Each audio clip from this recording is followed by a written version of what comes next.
Islamic স্টাডিজে পড়ার কারণে কেউ কখনো কোণঠাসা থাকার কিছু নাই, কারণ ইসলামিক স্টাডিজ পড়ে আমারই বন্ধু জাতিসংঘে চাকরি করে, পুরো আফ্রিকা মহাদেশের বাজেট অ্যাডভোকেসি করে ইউএন এ।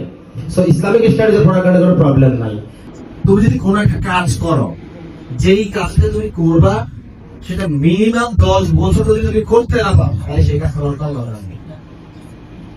আমাদের মাঝে গুরুত্বপূর্ণ দিক নির্দেশনামূলক বক্তব্য প্রদান করবেন মোহাম্মদ ইসমাইল হোসেন, ইসলামিক স্টাডিজ বিভাগ।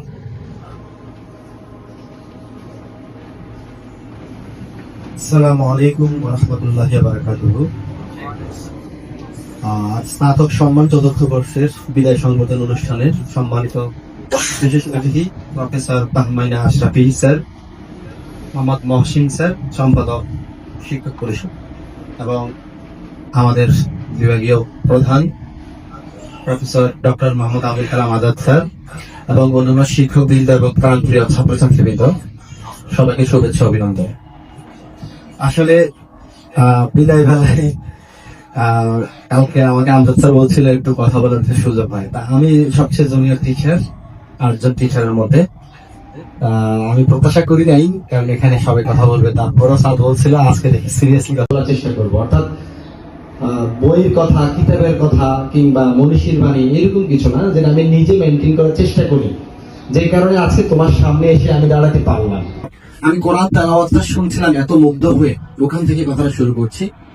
এত সুন্দর তেলাওয়াত করছিল, যেটা মানে খুবই খুবই মাইন্ড ব্লোয়িং ছিল। এত সুন্দর তেলাওয়াত, মাশাআল্লাহ মাশাআল্লাহ মাশাআল্লাহ, আল্লাহ আরো বরকত দান করুক।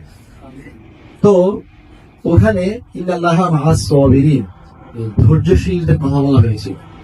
তা আমার ব্যক্তিগত একটা অবজারভেশন ছিল এমন যে আমি আমার লাইফে প্রথম কোন পাবলিক স্পিকিং ছিল ক্লাস 10 দশম শ্রেণীতে।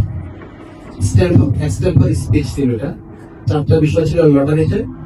ওটার মধ্যে একটা টপিক ছিল হচ্ছে অধ্যবসায়, যেটা আমি কথা বলেছিলাম আজ থেকে 2007 সালে 6 সাল 20 বছর আগে এই অধ্যবসায় নিয়ে কথা বলেছিলাম, এবং সেখানে আমি জীবনে প্রথম বক্তৃতায় ফার্স্ট পেয়েছি। হ্যাঁ, কথা বলিই নাই, যেদিন বলেছি সেদিন ফার্স্ট হয়েছি। তো এই অবসার্ভার, অধ্যবসায় যেটাই বলি না কেন, এইটা নিয়ে তোমাদেরকে থাম রুল এটা মাথায় রাখতে হবে যে এখনকার জেনজির যেটা মেইন প্রবলেম, মানে সব ভালো দিক কিন্তু একটা খারাপ দিক হলো অস্থির প্রকৃতির হওয়া। এটা হওয়া চলবে না, ধৈর্যশীলদের মধ্যে থাকতে হবে। এবং ধৈর্যশীল কেমন হবে সেটা সম্পর্কে কোন একজন মনীষী বলছিল যে তুমি যদি কোনো একটা কাজ